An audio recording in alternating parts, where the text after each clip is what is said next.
जैसा कि हमने लास्ट एपिसोड में देखा था कि ध्रुव शौर्य हकीम हदीस को मारकर भाग रहा था, तभी अचानक इरा सामने आ जाती है और उससे पूछने लगती है कि तुम कौन हो। काले कपड़े पहने इंसान पहले अपनी आइडेंटिटी बताने से मना कर देता है, लेकिन जब इरा उसे धमकी देती है तो ध्रुव शौर्य उसे कह देता है कि वे ध्रुव शौर्य के आचार्य हैं। इरा समझ जाती है कि ये वही इंसान है जो ध्रुव शौर्य को ट्रेनिंग दे रहा है।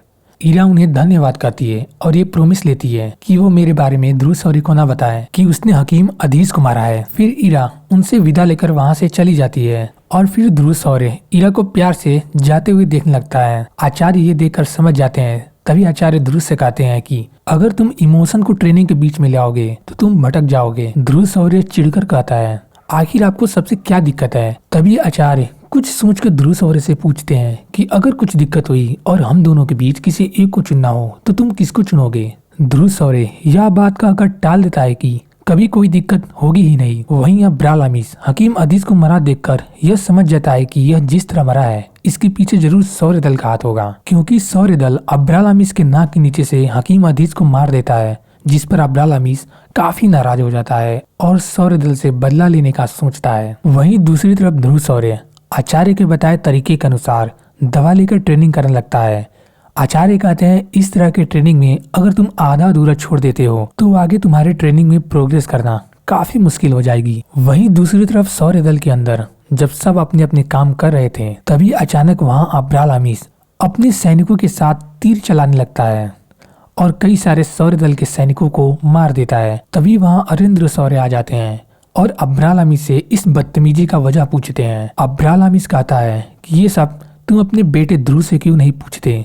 सुना है वो बहुत जल्द एकलव्य पर पहुंच गया, लेकिन इसका ये मतलब तो नहीं कि वो अब हमारे हकीम को मार डाले। हम यहाँ उसका बदला लेने आए हैं और तुम्हें मरना होगा। दोनों दल के सैनिक आपस में युद्ध करने लगते हैं, जिस पर अरिंद्र शौर्य अपने फायर टाइगर का स्पीड बाहर निकाल देते हैं और अब्राल अमीस से लड़ने लगते हैं। तभी मैकी कुछ सैनिकों को लेकर जंगल की तरफ निकल जाता है। वहीं दूसरी तरफ ध्रुव शौर्य इन सारी बातों से अनजान ट्रेनिंग कर रहा था। अरिंद्र शौर्य और अब्राल अमीस दोनों आइकॉनिक लेवल के फाइट कर रहे थे, लेकिन अरिंद्र शौर्य कमजोर पड़ता नजर आ रहे थे और फिर अब्राल अमीस अरिंद्र शौर्य को काफी बुरी तरह पीटने लगता है। दूसरी तरफ ध्रुव शौर्य जिसकी ट्रेनिंग अच्छी चल रही थी, वो बस एकलव्य बनने ही वाला था, लेकिन तभी वहाँ मैकी आ जाता है और मैकी उसे देखकर काफी हंसता है और कहता है तुम यहाँ एकलव्य बनने की कोशिश कर रहे हो, लेकिन कोई फर्क नहीं पड़ता क्योंकि आज तुम और तुम्हारी फैमिली मारी जाएगी। यहाँ मैं तुम्हें खत्म कर दूंगा और वहाँ मेरे पिता तुम्हारे पिता को खत्म कर देंगे।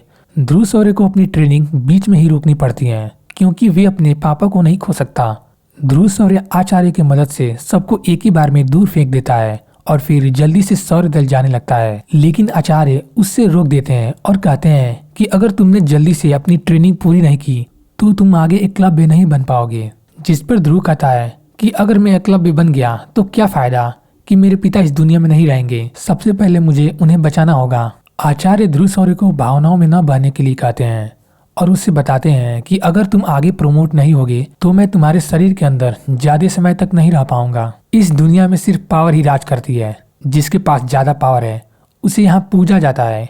बिना पावर का तुम किसी की रक्षा नहीं कर सकते हो, इसलिए फिर से तुम ट्रेनिंग करने बैठ जाओ। अपनी फैमिली को अपने ऊपर बोझ मत बनने दो। ये सुनकर ध्रुव शौर्य काफी गुस्सा हो जाता है और कहता है फैमिली बोझ नहीं होती है। क्या आपको फैमिली का मतलब ही पता है और क्या आपकी फैमिली भी है। आचार्य ये सुनकर काफी दुखी हो जाते हैं और फिर वे अपने उस डिसाइबल के बारे में सोचने लगते हैं जिसको उसने अपने बेटे की तरह पाला था, लेकिन अंत में विदुर देव को धोखा ही मिला था। ध्रुव शौर्य कहता है कि मुझे नहीं पता है कि आप ये क्यों कर रहे हैं, लेकिन एक बात मैं आपको बता दूं कि फैमिली बोझ नहीं होती है। यह कहकर ध्रुव शौर्य उनकी अवहेलना करते हुए वहां से चला जाता है। आचार्य कहते हैं कि तुम ये सब इसीलिए कह रहे हो क्योंकि तुमने कभी अपने से धोखा नहीं खाया है। जब खाओगे तो पता चलेगा कि ये सब मोह और मतलब की बंधन है और समय आने पर तुम्हें अकेला छोड़ देंगे। जिस पर ध्रुव शौर्य गुस्से में आकर उनकी अंगूठी भी वहां रख देता है और फिर शौर्य दल वापस जाने लगता है। वही शौर्य दल में अरिंद्र शौर्य को बहुत बुरी तरह पीट रहा था। वो बस अपने आखिरी हमले से अरिंद्र शौर्य को मारने ही वाला था। तभी वहाँ ध्रुव शौर्य मैकी को पकड़कर सामने खड़ा हो जाता है और अब्राल अमीस को रोकता है। अब्राल अमीस अपने बेटे को बंदी बने देखकर और जब मैकी राम की भीख मांग रहा होता है तो अब्राल अमीस भी उदास होकर कहता है कि तुम शायद इस युद्ध में मारे जाओगे क्योंकि ये युद्ध जीतना मेरे लिए काफी जरूरी है। ये सुनकर मैकी हैरान हो जाता है क्योंकि उसके पिता उसे बचा नहीं रहे थे। अब्रालामिस भी अपने बेटे की परवाह न करते हुए हमला कर देता है। हालांकि ध्रुवसौर्य अपने पिता को बचा लेता है, लेकिन ध्रुवसौर्य को काफी चोट लग जाती है। अब्रालामिस भी ध्रुव पर हमला कर देता है और ध्रुव काफी ज्यादा घायल हो जाता है। लेकिन तभी वहां आचार्य आ जाते हैं और ध्रुव के शरीर के अंदर चले जाते हैं। अब्रालामिस जब ध्रुव को मारने लगता है तब आचार्य ध्रुवसौर्य का शरीर का प्रयोग करके अब्रालामिस को मार मार कर भरता बना देते हैं। अब्रालामिस काले कपड़े पहने इंसान से पूछता है कि तुम कौन हो, जिस पर ध्रुवसौर्य उसे मारकर दूर फेंक देता है और मौका देखकर जल्दी से ट्रेनिंग करने लगता है क्योंकि ध्रुव शायद एकलव्य रैंक के करीब था। मौका पाकर ध्रुव ट्रेनिंग करने लगता है, जिस पर आचार्य आसपास शील्ड बनाकर ध्रुव को एकलव्य बनने में मदद करने लगते हैं और फिर ध्रुव ट्रेनिंग करने लगता है। ध्रुव अपने बचपन को याद करता है कि कैसे एक समय पर वह कितना जीनियस हुआ करता था और सब उसे प्यार किया करते थे, और कैसे शक्तियां घटने पर लारा जान उसकी बेइज्जती की थी और कैसे उसने 3 साल वाली एग्रीमेंट साइन किया था।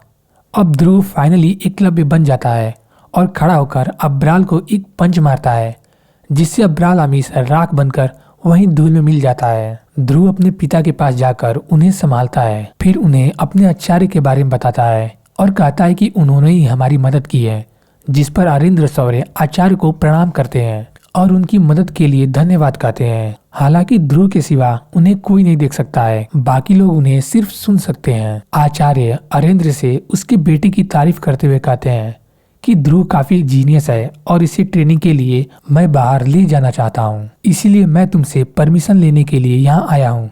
अरिंद्र कहते हैं कि मैं आपका आभारी हूँ, आपको जो उचित लगे आप वही करिए। तभी इरा भी वहाँ आ जाती है और उसके पीछे शैडो मास्टर भी खड़ा होता है, जिसका नाम वाखरान था। असल में ये दोनों विहान दल से थे, जो मार्कस के सबसे बड़े दलों में से एक था। विहान दल सौर्य दल से भी ज्यादा ताकतवर दल है। वाखरान कहते हैं कि चाहे आप मुझे कोई भी सजा दे दे, लेकिन विहान दल की यही रूल है कि वे सौर्य दल के मामले में इंटरफेयर नहीं कर सकते।